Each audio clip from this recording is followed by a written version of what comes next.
This channel does not promote any violent, harmful, or illegal activities. All content provided by this channel is meant for an educational purpose only. শুরুতেই যে খবরের দিকে নজর রাখো, অভিজিৎ সন্দীপকে মুখোমুখি জেরা করতে চায় সিবিআই।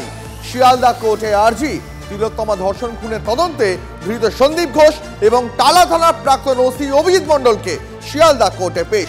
সেখানেই সিবিআই এর আইনজীবীর প্রশ্ন, তিলোত্তমা ধর্ষণ খুনের দিন সকাল 10টায় খবর পেয়ে কেন 11টার সময় ঘটনাস্থলে যান ওসি? त्योहार और प्यार लाती है रिश्तों में ढेर सारा मिठास। परंपरा वही, सोच नहीं। आदि मोहिनी मोहन कांजीलाल কেন কল রেকর্ডে সন্দীপের সঙ্গে ওসির কথোপকথনের প্রমাণও মিলেছে, আর এবার সন্দীপ অভিজিৎকে মুখোমুখি বসিয়ে জেরার আবেদন সিবিআই এর।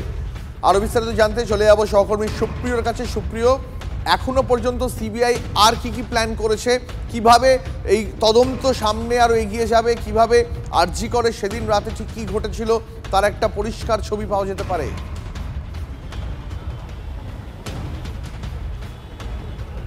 দীপ, তিলোত্তমা খুন এবং ধর্ষণের মামলায় সন্দীপ ঘোষ এবং তার পাশাপাশি অভিজিৎ মণ্ডল দুজনকেই গতকাল সিবিআইয়ের তরফ থেকে গ্রেপ্তার করা হয় এবং এই তদন্তের গতি প্রকৃতিকে এগিয়ে নিয়ে যাওয়ার জন্য এদের দুজনকে হেফাজতে চেয়ে আজকে শিয়ালদা আদালতে পেশ করার পর সিবিআইয়ের তরফ থেকে আবেদন জানানো হয় এবং সেক্ষেত্রে অভিজিৎ মণ্ডলকে যখন আদালতে পেশ করা হয় তার তরফের যারা আইনজীবীরা ছিলেন তারা কিন্তু একেবারে যখন সাবমিশন শুরু করেন প্রথমেই তারা কিন্তু যে বিষয়টা স্পষ্টভাবে বিচারকের সামনে তুলে ধরার চেষ্টা করেন যে কোন গ্রাউন্ডে তাকে গ্রেপ্তার করা হয়েছে সেই বিষয়টা স্পষ্টভাবে উল্লেখ করা নেই।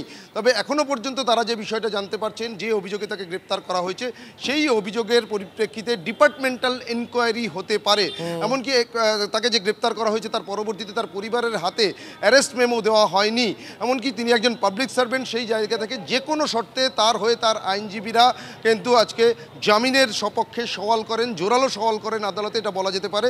অন্যদিকে সিবিআইয়ের তরফের যারা আইনজীবী ছিলেন তারা কিন্তু অভিজিৎ মণ্ডলের আইনজীবী যে সওয়াল করেছিলেন তার পাল্টা হিসাবে সিবিআইয়ের আইনজীবী বিচারকের সামনে যে বিষয়টা স্পষ্ট করেন বা তুলে ধরার চেষ্টা করেন বক্তব্য হিসেবে বা সাবমিশনে, যে তাকে অভিযুক্ত হিসেবে তারা মনে করছেন না, বা পরবর্তীতে তারা আবার যেটা আদালতের সামনে সিবিআইয়ের আইনজীবী দাবি করেন যে মূল অভিযোগে তাকে অভিযুক্ত হিসেবে মনে করা হচ্ছে না। অর্থাৎ কোথাও গিয়ে এই গোটা ঘটনার নেপথ্যে তদন্তকারীরা যে ইঙ্গিত বারবার দিচ্ছেন যে একটা কনস্পিরেসি কাজ করেছে, যে একটা ষড়যন্ত্র ছিল, আর তা না হলে কেন নির্যাতিতার পরিবারের তরফ থেকে 8:30টার সময় রাতে অভিযোগ দায়ের করা হলেও রাত্রি 11:45 পরে গিয়ে কেন এফআইআর রুজু হলো, অর্থাৎ এফআইআর রুজু করতে কেন এতটা ডিলে হলো, অর্থাৎ কোথাও গিয়ে কি কোনো কিছু আড়াল করার চেষ্টা হয়েছিল, আর সেটা যদি হয়ে থাকে তাহলে কার নির্দেশে হয়েছে?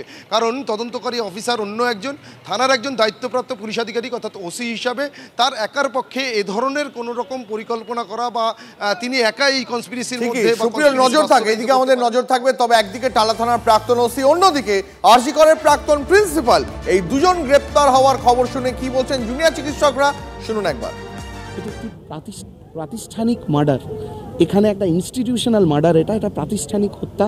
এর মধ্যে অনেক মানুষ জড়িত আছেন এবং তদন্ত যত এগোবে তত আরও নাম এর সাথে জুড়তে থাকবে। আমাদের সেই ভরসা আছে, যার জন্য আমরা মাটি কামড়ে 36 দিন ধরে আন্দোলন করছি। আমাদের এই আন্দোলনের মধ্যে কোনো রাজনৈতিক উদ্দেশ্য নেই, বিভিন্ন মহল থেকে যাই প্রচার চলুক কোনো রকম উদ্দেশ্য নেই, যেটা মুখ্যমন্ত্রী নিজেও বলেছিলেন এবং সেটার আমরা তীব্র হতাশা এবং আমাদের আপত্তি জানিয়েছিলাম সেই কথায়। উনি বলেছিলেন যে বিচার নয়, এরা চেয়ার চায়। আমরা বারবার করে জানাচ্ছি আমরা চেয়ার নয়, আমরা বিচারই চাই এবং আমরা যে ঠিক পথে চলছি কাল থেকে সেটা আরও বেশি করে প্রমাণ হয়।